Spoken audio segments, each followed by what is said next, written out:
we go. Here we go. Here we go. Whoa! Scream! What's going on? I It's, don't like scary movies except you the know, a movie of scary my movie. life. Scary good. Well, let's go ahead and get scary and be to the routine. We had a little fupa in our introduction. It played the intro twice, but I let's am get so going. sorry. It's foo bar, right? Foo bar. What I say? Nothing. You said foo bar. Whatever. Recorded October 30th, 2024. Welcome to the Microsoft Security Insight Podcast Show. Hello, Brody. Hello, Ray. How are you doing? Notice I'm using my podcast voice. I like it. Excellent podcast Yeah. voice, Edward. Yeah. Very nice. Very nice. I'm Where's doing my Rotten today? ASMR voice right now. I'm living it Uh-oh. up at Blue Hat. What? What happened? I'm at Blue Hat. I'm at Blue Hat at the mothership, Redmond. It's conference. We know this. Drinking the Kool-Aid. Hey.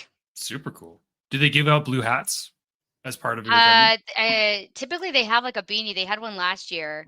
I don't. If anybody asks why I do a lot of conferences, because I don't have like let's go on family trips. I have my beautiful 5-year-old, but she's not yet ready to go adventuring. I would say so. It's just me doing work stuff because that's how I enjoy myself. So, That's how you do you know, yourself. That here is you go. You get a blue. I don't have a life, and you're not gonna have one either. Is that what it is? Just messing with you. Just messing with you. So, can you guys still hear me? Yes. Yes. Oh, okay. So, welcome to the Microsoft Halloween edition, recording on our old time of Wednesday at 5 p.m. Eastern Standard Time. However, we are joined by a really good group of guests. We'll get to them shortly. Some of them have already been known if you follow some of our other media outlets. Rod, aka Rodney, is not here. He had other obligations on Wednesday. I think we already knew about it. But anything cool before we get our guests on the show? We started a little bit late, probably later than we generally have. I just lost track of time. My mind is set to Mondays now. I'll go with you, Brody. Anything? Nothing since Monday. I know, right? Just like nothing since Monday. We Noodle goes the best time. Like, yeah, I mean, our long-term listeners like, man, we love Wednesdays. Maybe we'll go back to Wednesdays. Never know. FY25. And like a midday show too, because I think that's more like time zone friendly across multiple. You have a good idea. Maybe we all individually do like midday shows individually, right? But all tie back. That's a good idea, right? Like Ed's edibles. They get you right in the middle of the week. I love this business idea, and I want to see it come to fruition. All right. So, anything for you, Ray? Anything since Monday? Nothing. Well, I got a lot of stuff to put in the show notes. I've been doing a lot of work with Sentinel pricing and some other stuff, understanding the simplified pricing, the pre-purchase option that you have to buy Sentinel SCUs or SCUs, not Copilot for security or security Copilot, but Sentinel consumption units. Don't get me started. We got to figure out who at marketing does not read the other things and understand what we have going on. So let's talk about some of the stuff I've read about this week, and we'll put them all in the show notes. First thing we got is defending for identity, the critical role in identity. I'm a big MDI fan, right? I would say against adversaries, we're always going to be playing defense in the NFL. You can't hold, you can't bump, you can't do anything. We've had some very astute MVPs that come on the show, and if you go draconic and sit here and say, how can we make the world instantly better around these adversaries, you got to get rid of active directory. So I just gave you an impossible task. It's not going to happen, right? Yeah. Okay. Soon, right? Yeah. Not going to get rid of active directory, right? Well, the directory fabric that sits on premise is going to be a vulnerable spot forever, right? And, it's just how it is when you start seeing some of these live off the land attacks. I love MDI. It's gotten much better. That's what I sort of cut my teeth on before I came to Microsoft. I used to be a big fan of ATA before it morphed into MDI. So I knew Advanced Threat Analytics very well a couple of places before the acquisition and then here. So I'll put that in thing. The second thing is we got deploy Sentinel using Bicep. So if you look at the infrastructure as a code of a sort, we're looking at being able to use a sort of DCS, desired state configuration. Instead of using ARM templates, you can use Bicep, which is another deployment methodology at Microsoft.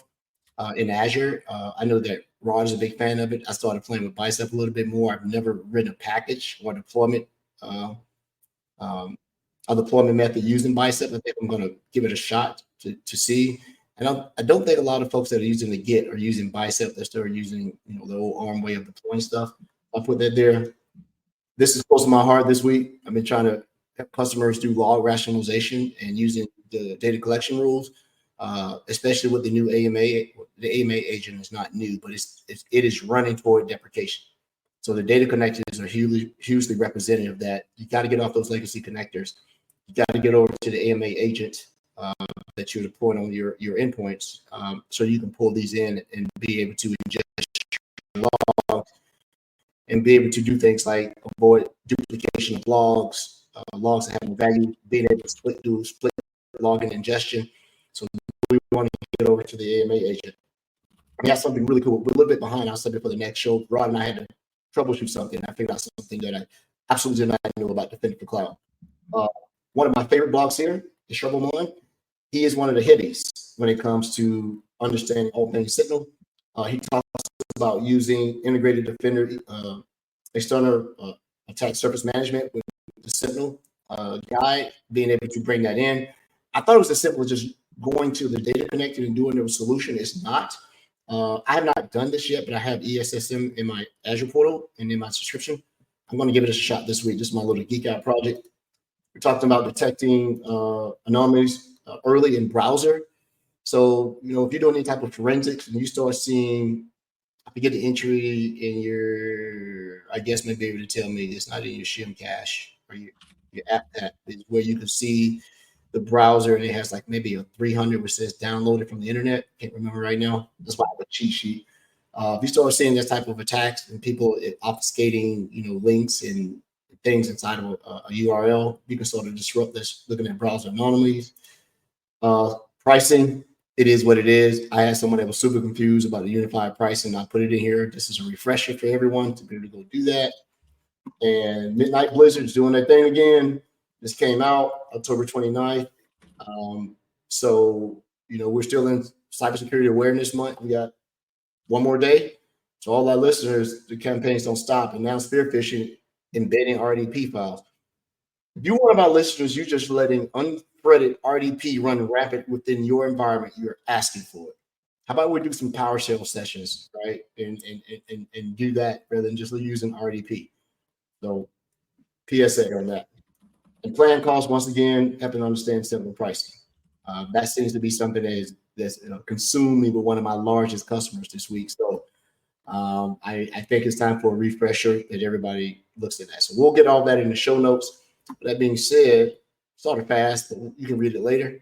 We like to bring our guests on, so I'm going to get them out of the green room. They're eating up all the snacks, drinking all the good beer and bourbon. So let's add them to the stage here.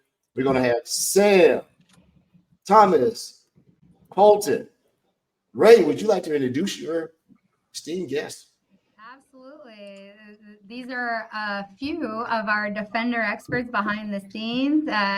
Sam leads this particular team of threat hunters, and I get to work with them on a daily basis, day in and day out. And I'm just so excited to share them with the community and to get to dig into some of the gnarliest, more terrifying threats that they've been seeing recently, and share some practical, actionable insights with the crew. So welcome. Welcome. Thank you. So I've had the pleasure of talking to Sam, Thomas, and Colson before the show, and then there was a fireside that I know Sam was on the fireside. I wasn't sure who else was on there. So this it's 3 times as many weeks, right? And Sam is wearing a Baltimore Ravens jersey, but absolutely. No, you're in the South now. You got to go put that dirty bird on, the right bird on, right? I'm a big This fan. is the only bird I know, but we also have a Seahawk over there fan. Yeah, we got just a whole. That's right. Raptors in here. We got Ravens and not Raptors. Raptors maybe. So, welcome to the show. This is our spooky edition, talking about threat hunting, investigation, and all good things that they're seeing voodoo magic on this day before the holiday. So I don't know who's going to kick it off. Sam, you're going to kick it off. What are we here today? What are we doing? Oh my goodness, we have a plethora of topics to talk about. I mean, we have from the wonderful phishing phantoms, social engineering finest. We have emerging threat actors where we're talking about what goes bump in the night, who goes bump in the night, and also we have a couple other things about living off the land, right? And so all of these things together collectively builds a really good threat Yeah, I'm landscape of wondering what we're what is seeing. Go ahead, Ray. Right. Ray, you were saying something? Oh, sorry. My shoot. my network connectivity. I know. I was just wondering. Can you hear me? Yes. All right. In terms of the spookiest or most terrifying threat you've seen recently, something that's been super prevalent and difficult to nail down, widespread stuff. Can you share a little bit about that? What's like the top threat that you feel like people need to be mindful of and take action against? If you could just give just the first order of business here. And no particular order between our guests. If anybody wants to jump in, and then when you do it, do a little bit, map it to the things that Sam said. Is this a live off the land attack or something like that? So you guys have at it. I want to learn here. Carlton, do you want to talk about the emergence of, cloud threats and techniques? I think that's a really good starter. Sure.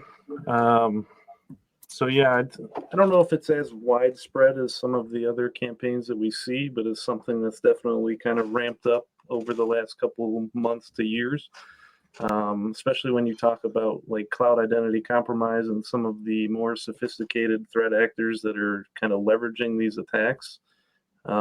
If you look back like maybe 2-3 years ago, really the only people we were seeing kind of leveraging this in their tool set were the nation state backed, well-resourced attackers that kind of had more flexibility and tooling and kind of took advantage of some of this stuff. But now over the last year or so, we've started to see a couple other groups kind of pick this up and add it to their repertoire.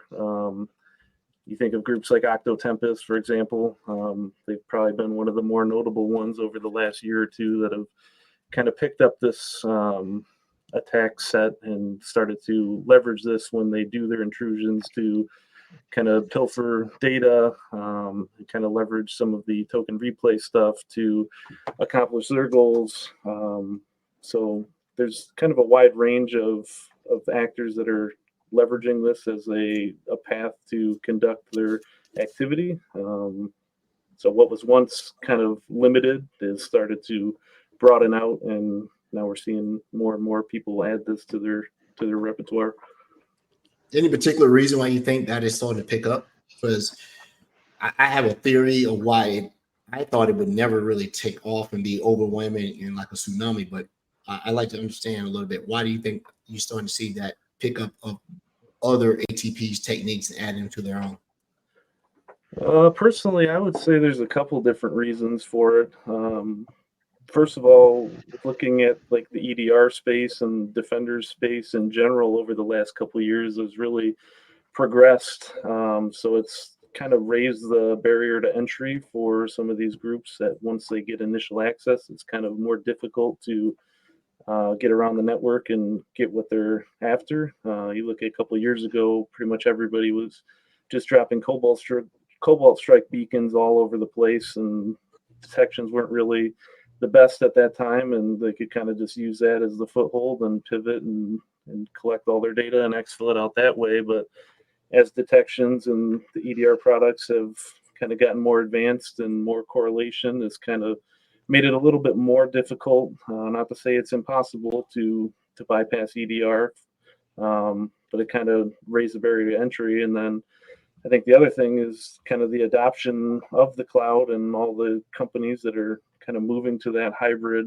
kind of setup, and then that kind of makes the attack surface a little bit wider and makes it a little bit more of a juicy target. Okay. You would think for a while that adversaries avoided attacking assets in the cloud because, some of the inherent controls just by being in the cloud with those tripwires would just light up. But now you're starting to see that,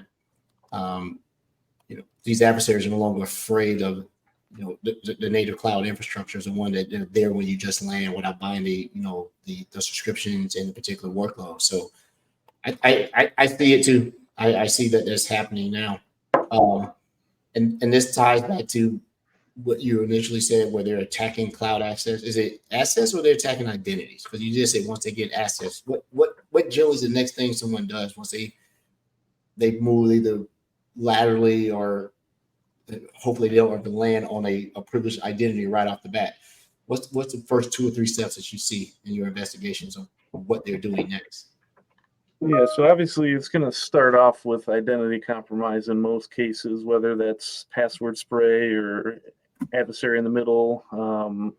Getting in isn't generally the problem for these adversaries, but once they are in there, obviously they want to move to the higher privilege users, and they want to be able to collect as much information as they can to kind of give them knowledge of the environment.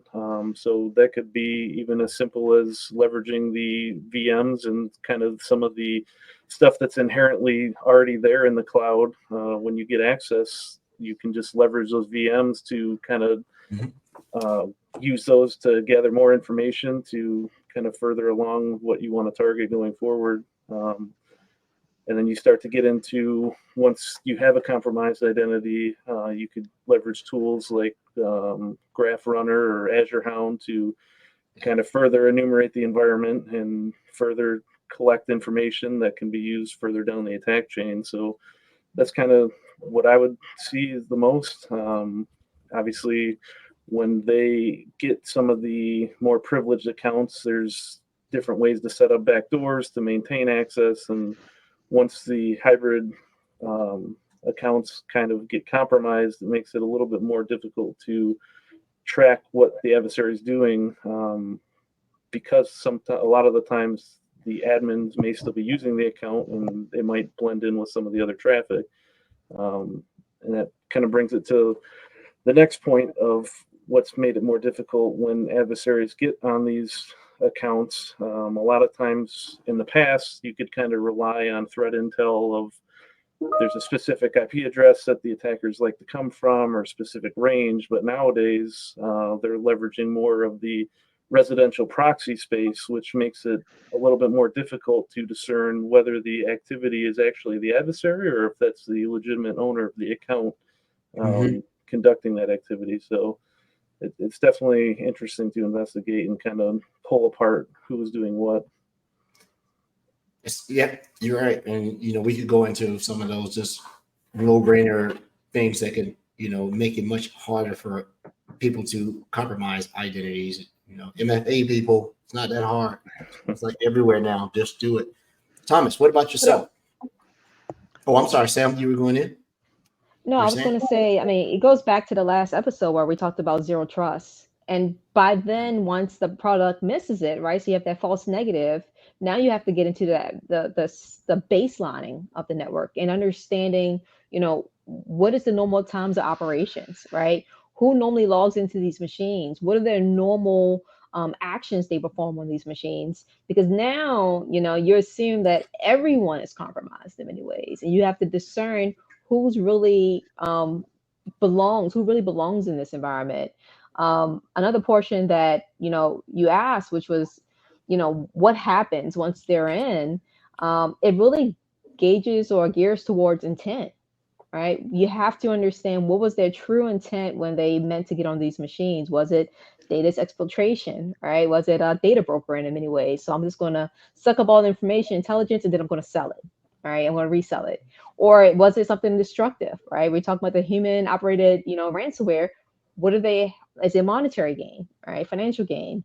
All of these things play a factor in the final outcome of them being on the machines.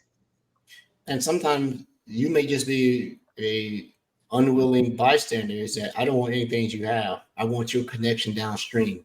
Vendor. Absolutely. Yeah, I want to do that. I'm just going to wait because I know you do a process once a month. I'm just going to wait because I can hide in the noise in the process. And not just that, but also the trust relationships with other stakeholders, right? So let's say, for instance, you are a CDC, a clear defense contractor, and you have ties to other CDCs. That's just a foothold to pivot into, and your networks intercommunicate in some ways. That's just a foothold to pivot to where you really, really want to be. Yeah, and the adversaries weigh the risk versus dwell time versus I need to do something now before I'm found out, right? Yep. You know, and I'm looking at that. And Thomas, as we talk about this, I know you guys have a uniform skill set. What are you seeing as far as what you do on a day to day? Is you around cloud adversary prevention, or are you part of that living off the land, watching those type of attacks? Yeah, so I want to throw something I noticed out there really quick on the cloud piece, and as far as like the goals that the attackers are going for on that midnight blizzard thing, some of the emails they used were ones that they had harvested in other attacks, and then they used those to email these government organizations and NGOs and things to make it look like they were legitimate, which they were technically. And you mentioned MFA. And one of the things that we have been, seeing a lot of is, people are adopting MFA because, phishing attacks are just crazy all day, every day. Some estimates say it's like 90% of attacks originate with a phishing email or some type of phishing attack. And so we are seeing that, organizations are adapting to MFA. They're implementing it. But it's kind of like, it's like an evolutionary process where, we adapt, we take steps, and then the attacker does the same exact thing. It's like a virus, kind of, or something like that. So they're adapting, and they're doing attacker in the middle, where they're stealing tokens, they're setting up web pages through other phishing attacks and sending you to a landing page. Mm-hmm. One technique they're using, they send you to the page, and then they use JavaScript to make it look like, hey, this is a legit login page. You type in your password. That communicates out to the attacker's server, and then that comes back and says, okay, now ask them for their MFA code. And then they enter their MFA code. So they're doing things like that in order to really just get around the MFA. And they're extremely, certain actors, the really sophisticated ones, the nation state actors, Russia, China, North Korea, they're very good at doing these things and making it all look legitimate. And it can be really hard for people, just average everyday folks that are out there just doing their job to be aware that these things are out there and that they're happening and attackers are doing this. I Right, think not everybody has that the we need, FIDO2 key, right? It's like it's SMS or it's the authenticator app, and not everybody's using proper phishing resistant MFA methodology because they're just getting on board with MFA in the first place. And now it's like, oh, no, I need to do more. I need to do the next step. Okay. But I'll raise you one, right? So we're talking about, going around or circumventing MFA, but what if you just adapt to that environment to begin with as an attacker, right? So it's race conditions, right? Where I force MFA to re-authenticate using my number, right? The adversary's number. So now who's going to get the text first? Is it the real person, the real user, or is it the actual actor? That is very interesting, right? Because now you're playing right along with the system. And the favorite part, when we talk about, humans being the bottom of the stack, right, when it comes to security, you get something 3 a.m. Well, everything looks good at 3 a.m. Do you really was it you logging in? Absolutely. Hit Y, go back to sleep and roll over. That happens all the time. And so, these are the most intriguing parts of I don't have to subvert the system. I just become a part of it. That's true. I mean, that's why we over advertise the MFA as the magical fix for it, but I like to think of it as you can get the flu vaccine, but that doesn't mean you're not going to get the flu. You're just making it harder to not get the flu. And so when you had MFA exhaustion attacks, when something happens, you go click, right? Rather than have something that allows you to do a definitive and deliberate step to say, enter the code that you see now, rather, right? And it seems to be very targeted sometimes to people that are, if something comes into either one of us on this podcast, we're going to, whatever, right? But when you talk to someone who's not as knowledgeable, they hear about it all the time. But I think people have gotten numb to it. And I think that the security teams have made it seem as though MFA is a magical fix-all that if something comes across and asks, then it must be legitimate, or I forgot I did something, or maybe it's an inactive login and it's just asking me. So there's no one fix. Education, continuous education, and diligence is what you have to do, because our users are getting it all the time. Thomas said something that it resonated about, looking at these attacks that are coming across. I think you said WMI maybe, or someone said it. I'm like, yeah, living off the land is a thing now, because when you start using consumer event attacks and WMA attacks, and they are native tools inside the stack, it's hard to see. It's hard to see that. Sam, what about yourself?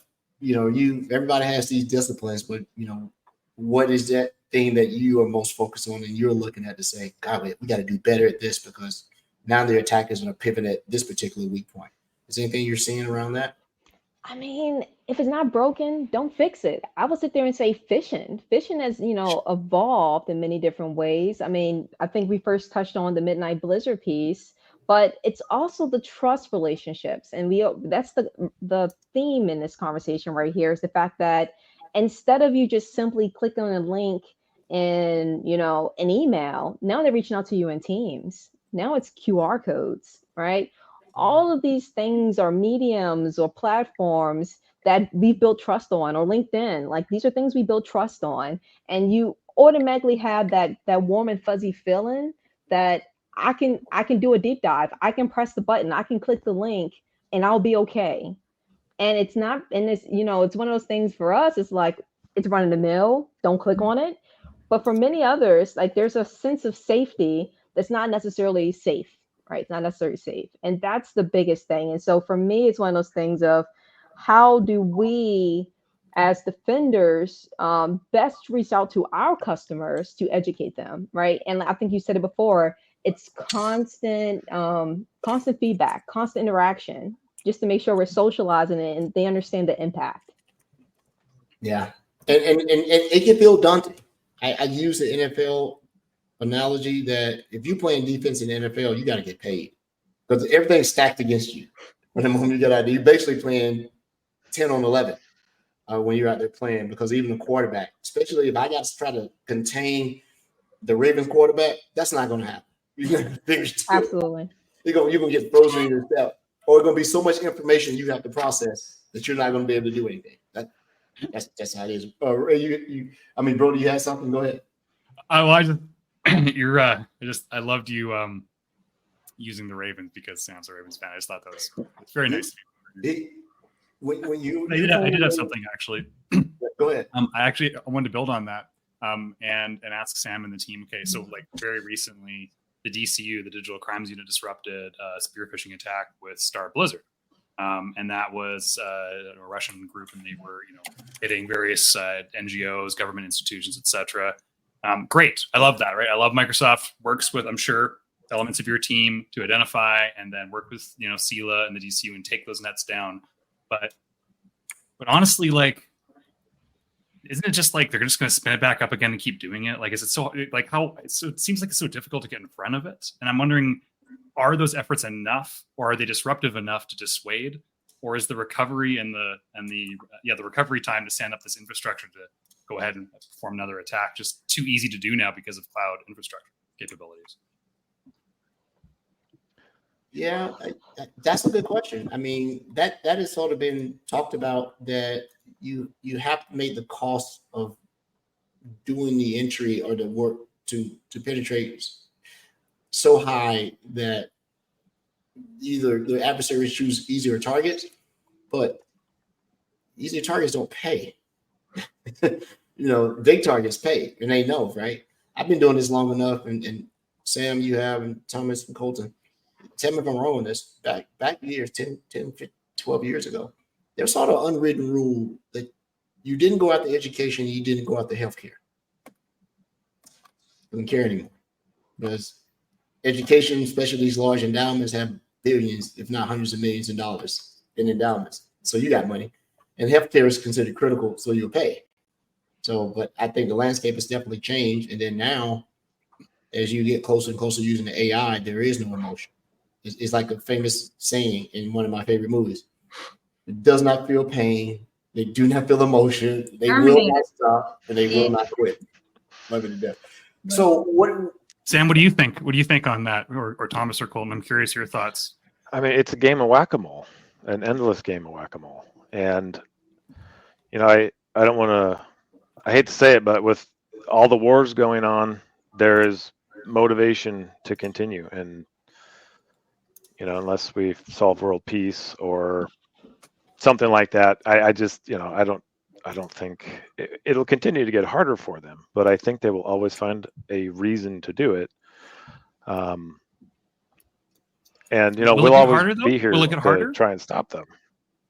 Yeah, no, for them, I get that, and yeah, for them, because like ultimately, isn't it easier to stand up and recover like cloud infrastructure than it ever has been in the past? I mean, so isn't it getting easier potentially for them to recover?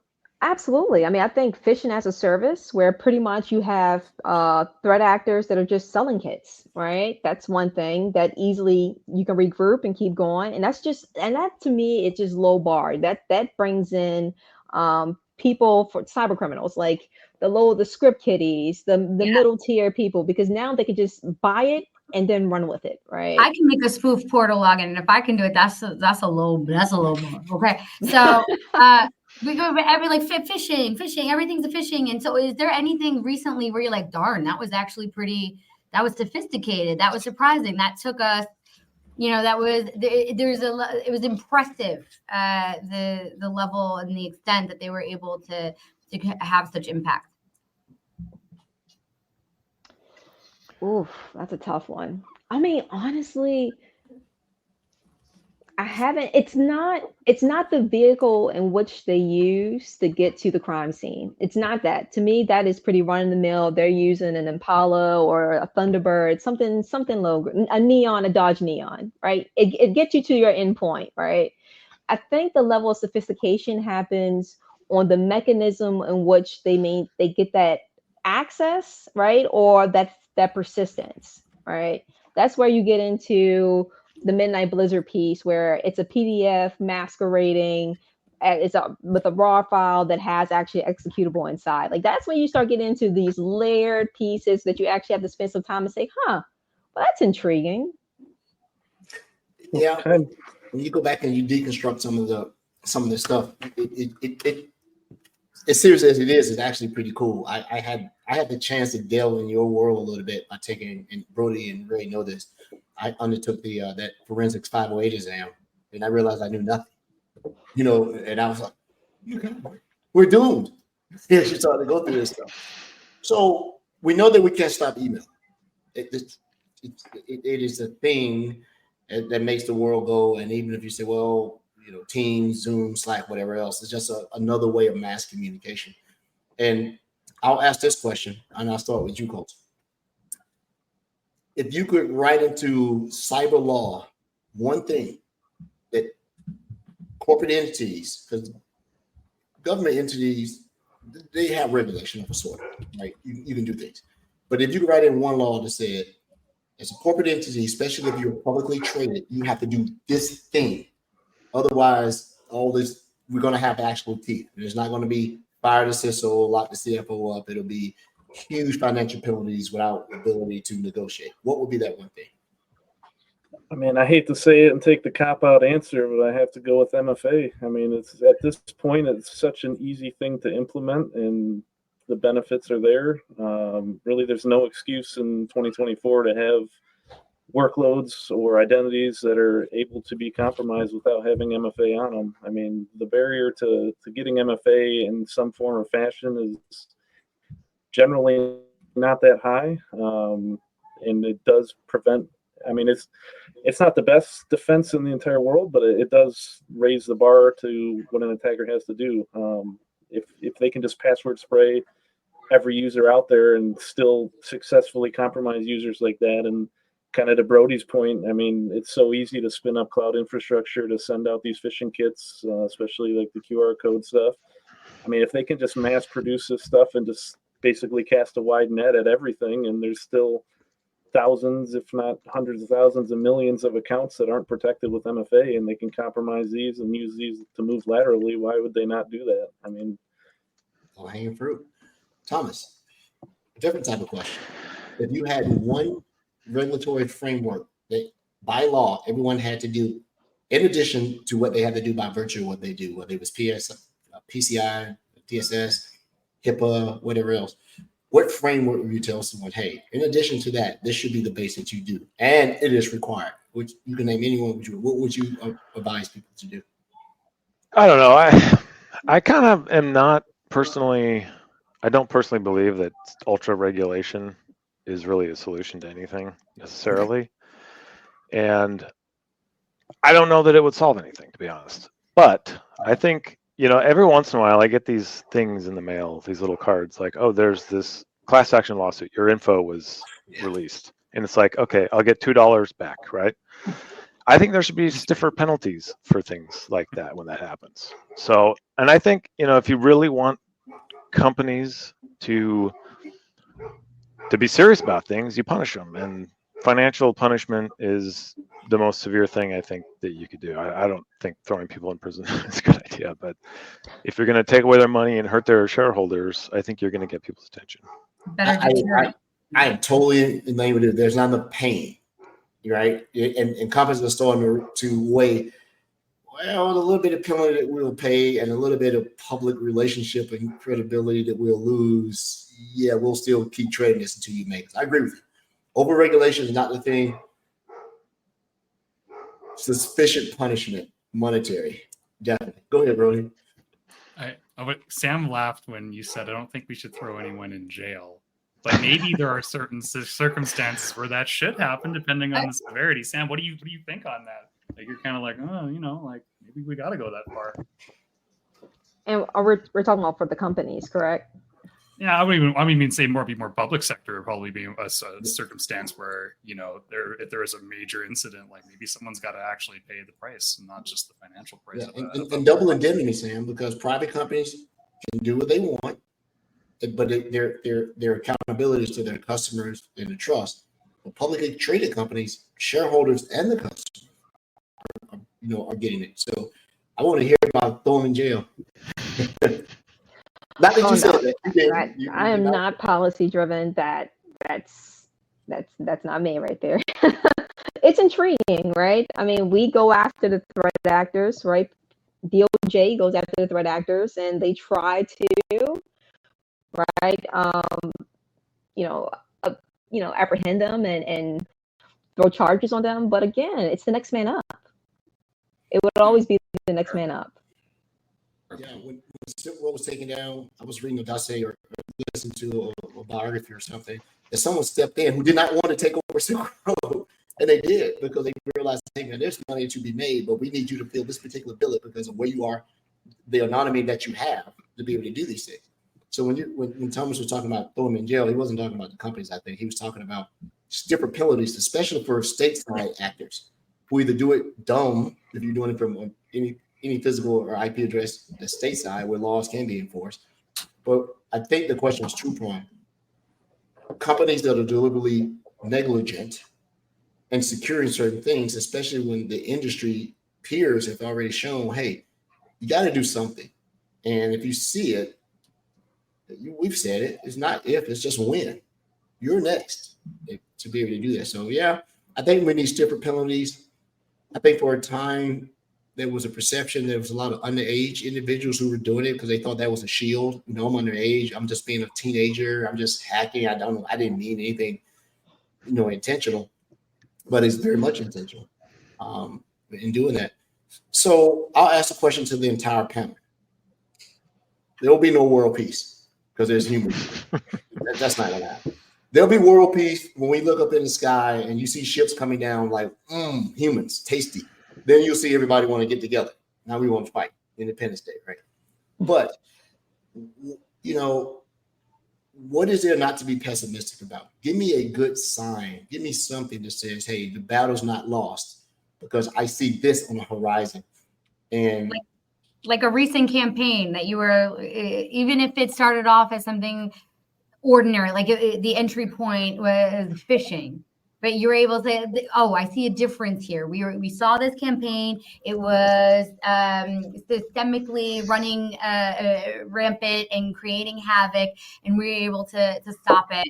And maybe there was some aspect of it that was sophisticated, but you see, like, we pulled together, we rallied, the security is a team sport, and it kind of nurtured this sense of optimism where possible. Yeah, I need a good story lately because I heard any. Somebody give me a good story. Somebody on this. I'll give you one. So one of the things that we've seen from the XDR product is kind of the automatic attack disruption feature that has been around for the last year or so.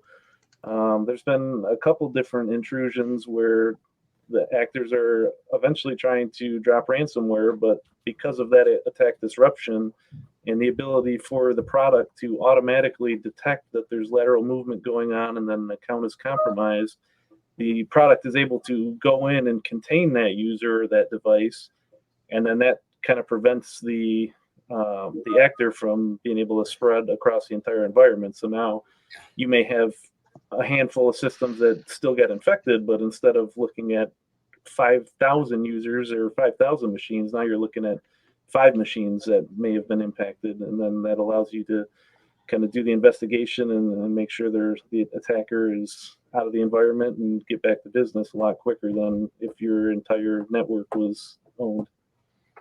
So that's the technical capabilities, right? But what about these are frightening stories from the trenches, what's something that you've seen or aware of, even in recent news? You're like, goodness, the community came together, that like the expertise of the threat hunters is helping me have confidence that there is point to this, even if it's playing whack-a-mole.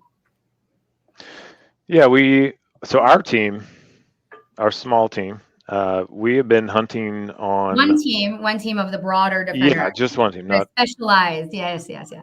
We've been tracking a banking Trojan group that's been targeting Latin America, particularly, but they've targeted other geolocations as well. But we had been following them with Latin American financial institutions, and they've been using phishing attacks. And they were hosting their infrastructure in Azure, hundreds of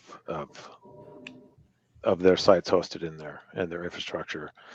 And through all of our investigations going for probably months where we tracked them, and we continued to take down that Azure infrastructure every time it popped up, and really limited their capability to actually go after our customers. And really anyone else too, because we're taking the infrastructure down that they're using. And ultimately we forced them out completely, and they stopped using Azure totally. So they did move on to other, resources like GoDaddy and others. But it didn't stop us from continuing to track them and, protect our customers at the very least. Nice. That's a good insight on that. I'm gonna ask Sam that same question, but I'm gonna ask it based on Thomas's answer. Is there a propensity or preference of negative security actors to use Azure, or is it just based on the skill that they have that the cloud provider of their choice may be AWS or maybe GCP? That's part one of the question. And number two, what is your ability to be able to effectively hunt and or defend when the source, the adversary's source or base of operation is not Azure, it's GCP or it's AWS, or God forbid you use Oracle. No shade on Oracle, no CI. Do you see that you have the same ability to be effective if someone's using a launching platform that is not Azure? That's tough. I think it's all of the above for the first part of your question. I mean, it's cost. It's potentially, if you already have a foothold in someone's network or environment, that you actually use that as a launching pad, you don't even have to pay for it anymore. They're just unwittingly hosting these things, right? And so I want to point out something that I want that Thomas had hit on. Microsoft establishing a no-fly zone, pretty much, and it's basically like you're not going to use us as a launch pad to go somewhere else. That's just not what we're going to do. I think to me, it has to be a balance between, intelligence collection, right? Because there's a lot you can learn about tradecraft, right? When they're using our environments, but also there's a portion of eviction. It's almost too much, whether it's critical infrastructure that's being attacked, or it's important parties that we need to, our customers that we need to protect. And so it's a delicate balance. And to your second part of your question, that's where you talk about, you're stronger as a fist than an open hand, right? So working through partnerships. And that to me is one thing I feel like Microsoft has done an amazing job is, getting information to the people that need to have it in order to action on it, and to do it at cyber speed. That's the big point.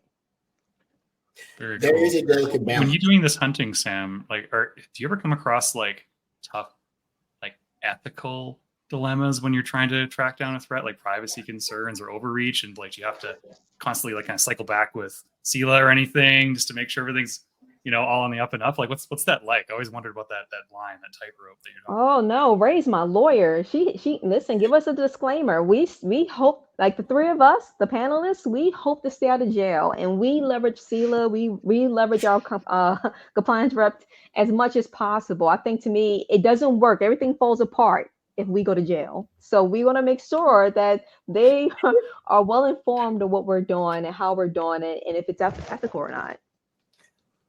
That's a very delicate line. I'm ex-military and I'm a warmonger. I respond in kind. I mean, it was said by some of the older heads in the industry, well, how come we can't go after the hackers and hack them? You can't do that, right? That is an unknown escalation vector that you do not know what the repercussions will be if you go that route. Well, Microsoft can't do that. Well, Okay. no, Microsoft can't do that, and I'm sure that it is what local laws and what the morals and ethics of the individuals, which you would say they didn't have any, but business is business. You would think that all these hackers sitting in the room with a hood on, they're in shifts, they have benefits, they do all these things, right? They have time off to do these things.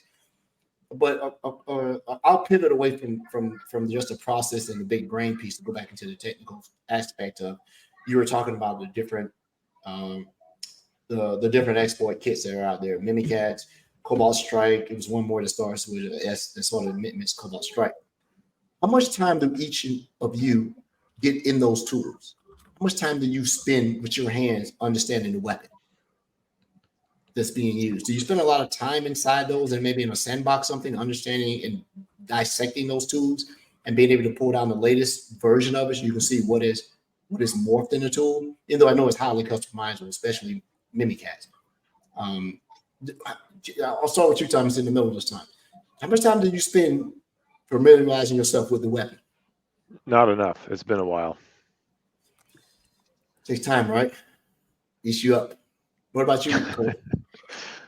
Yeah, I'd say it kind of depends. So a tool like Cobalt Strike, where you have to have a license, that could be costly. It's not maybe as accessible. But when we talk about some of the cloud attack toolkits like Graph Runner or Road Tools, AAD internal, stuff like that, that's freely available and you can just pull it down from GitHub and run it in your lab environment. I mean, that's, in my opinion, the best way to kind of learn how to defend against the tool is to understand how the tool is working.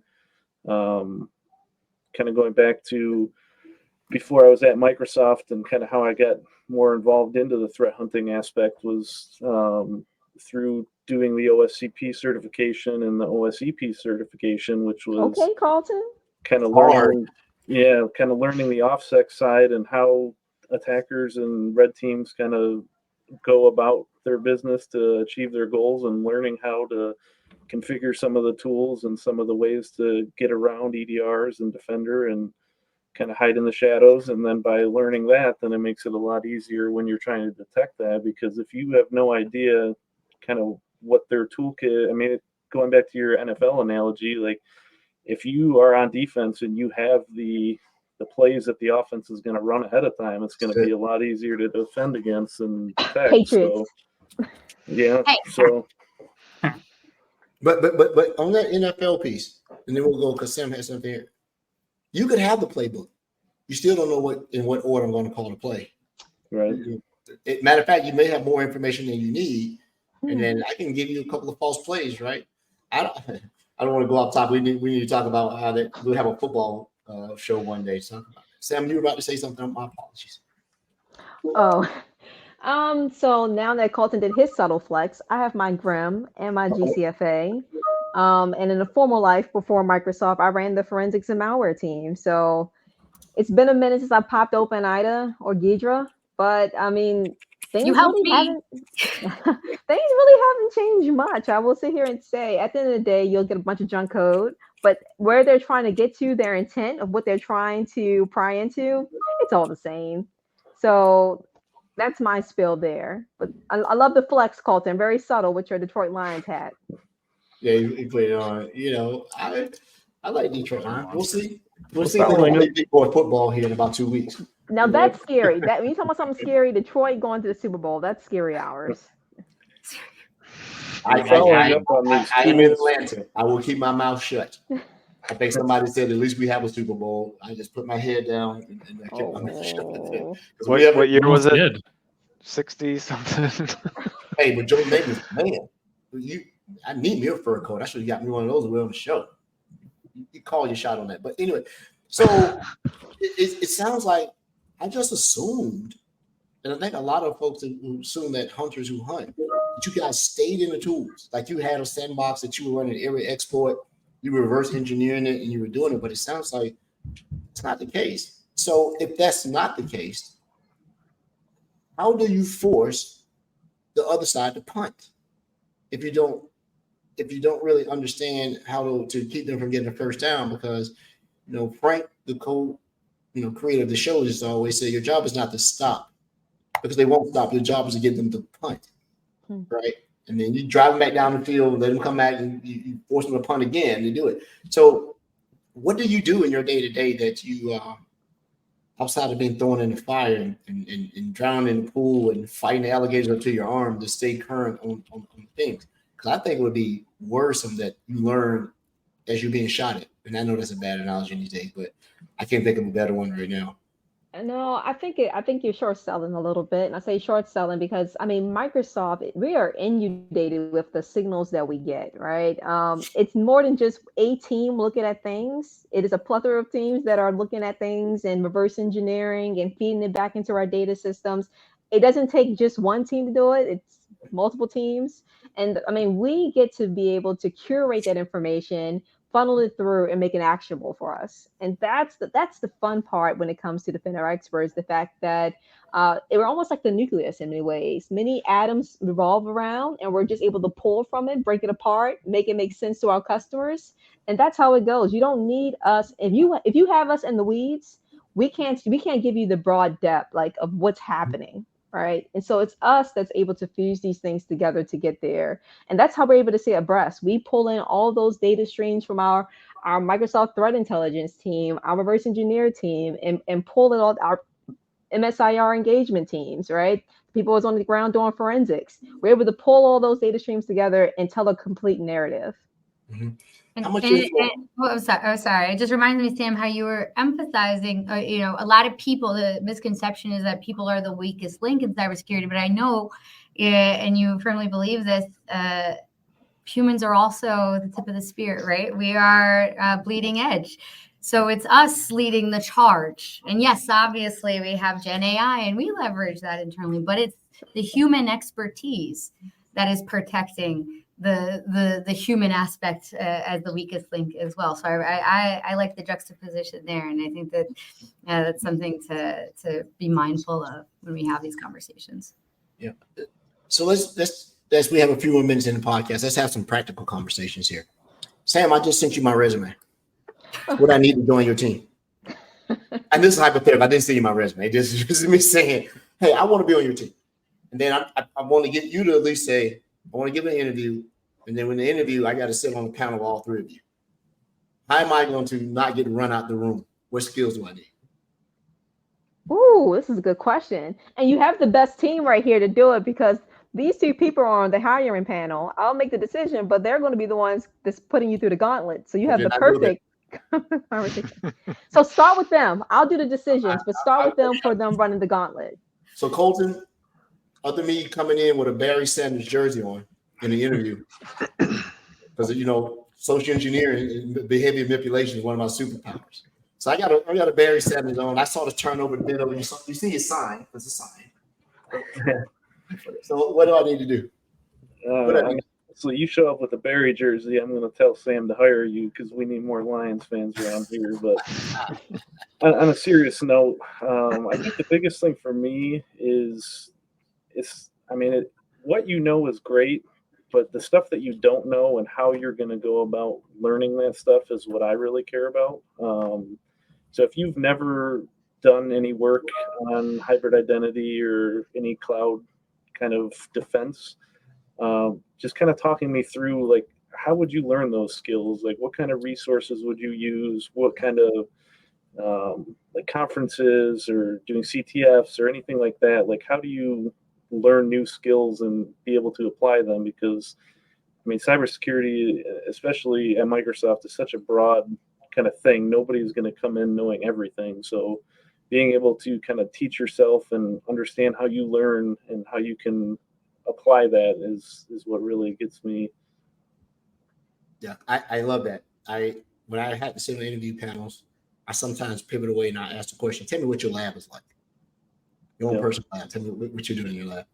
So Thomas, we didn't have a same day interview. Colton's like, I like this dude, blah, blah, blah, blah. I come to you and I have a Curtis Martin jersey on, and I do have one, and it is signed.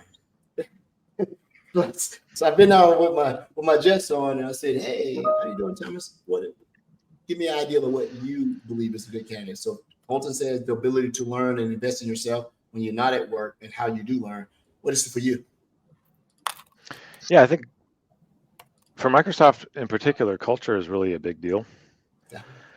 And, part of that is, showing a growth mindset and wanting to learn, but also being able to kind of fit in on a team. And I know just from personal experience, a lot of people in tech, sometimes that doesn't really work out. And some people can't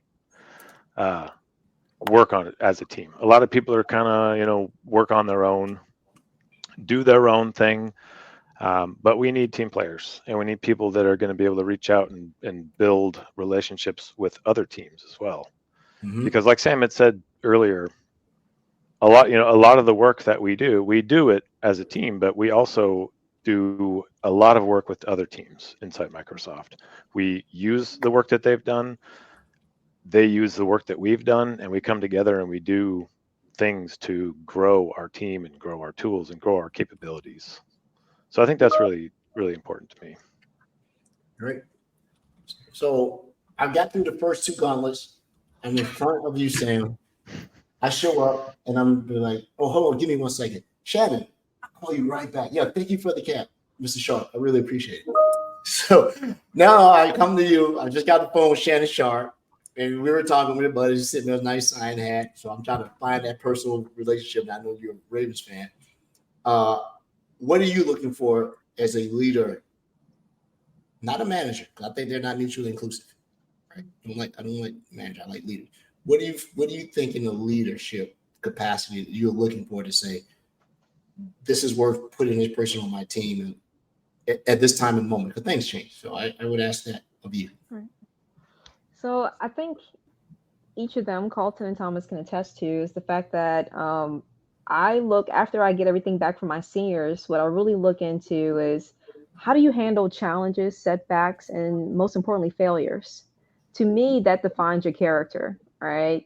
And most of the time, you see how their mind works when they're working through a problem and what happened. How were you able to take that step back, and how were you able to move forward, right? Were you able to break through that fifth wall, right? And that to me is the most important portion, because most of us come in and we're the top of our stack. We're the best. We think we're the best, right? And some of us are engineers, so we're right into solution space. But understanding where you have shortcomings, where you weren't perfect, right, and there was something you could have done better, and being able to talk about it, and not without fear in many ways, being able to embody it, embrace it, and show that growth, that to me matters. Like, and then it all loops back into what Thomas said about culture, and then it all loops back into what Colton said about that growth mindset piece. Like, it all comes together. Yeah, I'll as we get ready to close the podcast out, it seems to be the football analogy show, and I'll give one more football analogy. I played defensive back in school, high school, and my son played. This is a Halloween episode. We're going to have a football episode. I'm telling you. This is a hollow football episode. You have to have a defensive back goldfish memory. If you always think about the time you got burned, you're not good the next play. Right. And I used to have to talk my son off a ledge. I said, but we won. I gave up 4 plays. I know, but we won. Right? The team is bigger than the individual. And that sounds like what you're looking at. How do you respond to the imposter syndrome? Like, God, you've been doing this for years. How did you miss that type stuff, right? It may not be your day, right? And that's why I even seeing as I am, I'll call Brody in a minute. Hey, man, I'm out of my water. When that purview thing, I said, man, I need some help. I do not know what I'm doing. And not having that pride. And I think that's super important as you get singing your thing. And we all contribute to each other. I like the way Ray writes. So if something doesn't sound right, I'll go to Ray. Like, am I conveying a message? Because I know what I want to say, but this doesn't sound like what I want to say. And, Rod speaks for himself. He's AI. I don't believe he's real. He's just a machine that's inhabited biological. But this has been super interesting because a lot of folks think that people in your role who are on the offense, I hunt, but I also defend. They think you're not real. They think you're these folks who pushing their glasses up on their nose every 2 minutes, and you sit around here and you don't speak English and you don't do this stuff. You're like, I don't talking ones and zeros. We also have a global team, right? This is a sliver of the broader Defender Experts, team, Avengers Council, right? This is big shout out to Chris Briggs. Big shout out to Phoebe Rogers. Big shout out to Brian Hooper. Hooper, right? Michael Malone. You heard me say his name. I'll be right over the head. We got all the folks here. Radisha, we got folks, right? We roll deep, and I think what's so wonderful about this is to kind of double down on what you said, Edward. This is a human-led service, but aside from that, these are humans who care. This is a very noble mission. They could do anything, go anywhere, and they got the certs, they got the creds, right? And they want to do this on the biggest scale possible to protect organizations worldwide. And that's why when they're burning the midnight oil and we have that follow the sun model, but that's why we're able to do it and still be humble, still be capable, and be hungry for more, right? Yeah. So I think that's what sets. And irrespective of whether a Microsoft or another shop, when you are a threat hunter, you have to love what you do. I think to be effective and to still learn and to still do it, because it's tough. It is tough. And on that note, I'm not worried about AI taking my job or yours, because AI is not better than me. You're just faster. That's all. Okay. Today, right? And you're just faster. You're not better than me because I can fool AI. Oh yeah, I can make it sound like I'm a duck, but I'm actually a hawk. And then when you see it, it's too late. Well, I'd like to thank each and every one of you for taking time out to come on our show. It has been hugely informative to put a face and a personality and a name to what we sort of perceive as don't look behind the veil. There's nothing to see there, right? We always say we got these threat hunters. We always say we got all these signals. We got all these things that seem to be abstract. When people can come to the show and say, well, there are people that actually can talk about this. That resonates.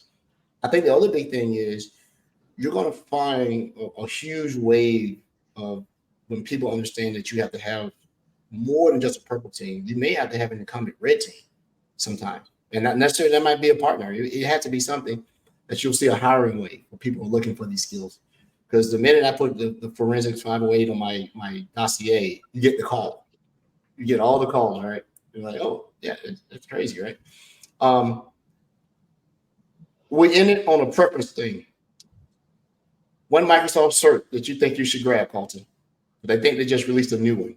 We talked about it on the show, right? You got to get a cert anytime soon? I don't have any on the agenda, but personally, the Microsoft, the XDR Defender Ninja training, I think those are great resources to kind of familiarize yourself with all the different products and kind of get involved in that community. Yep. Big shout out, Heike. Thomas? Probably a cloud security cert, but if I had to pick, I'm, not saying anything about Microsoft certs, but I'd love a SAMS one. It basically costs so much. That course is so I know they do. I know. Oh my goodness. And then you try to write a paper, they threw my shit. Oops, I said that. They threw my stuff back like, dude, you gotta do that. This paper's not sufficient, right? Sam, you? Oh, I would have to agree with Thomas. I have a plethora of SANS, active SANS certs.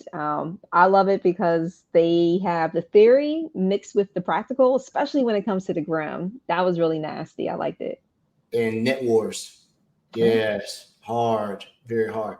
Brody and I used to have an ongoing competition that we had to get certain certifications. I think we blazed through the SC1, 2, 3, 4, AZ, MS, all of those.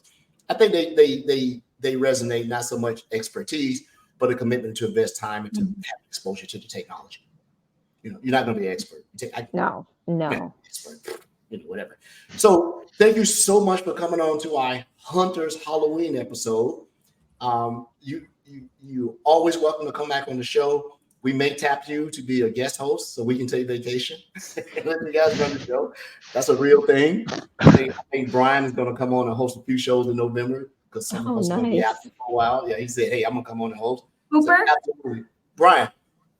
Brian Hooper. Yeah. I just ran into him and he was like, last year I was told I could be a guest host. And I was like, I didn't. Okay. I said, because what you asked for, I told him, I said, you're going to have more than just one episode. We're going to put you on the rotation. You'll have to run it. So he'll definitely be on here running the show for a while. So everyone, we'll be back at our regular recorded time Monday, which is November. Oh, will we? It's election day. Do we have an election day episode? I don't know. Monday. I vote for Eric B for 4th? president. You gotta know the culture. Eric B for president. Some of you guys may get it. All right, I understand. Rock him again. Yeah. Don't set the technique. It's fine. It's good. It's a song. It's very good. So thanks everyone. We had a great time tonight. We love having you on the show. You guys are welcome to come back with that. Peace. Talk to you later.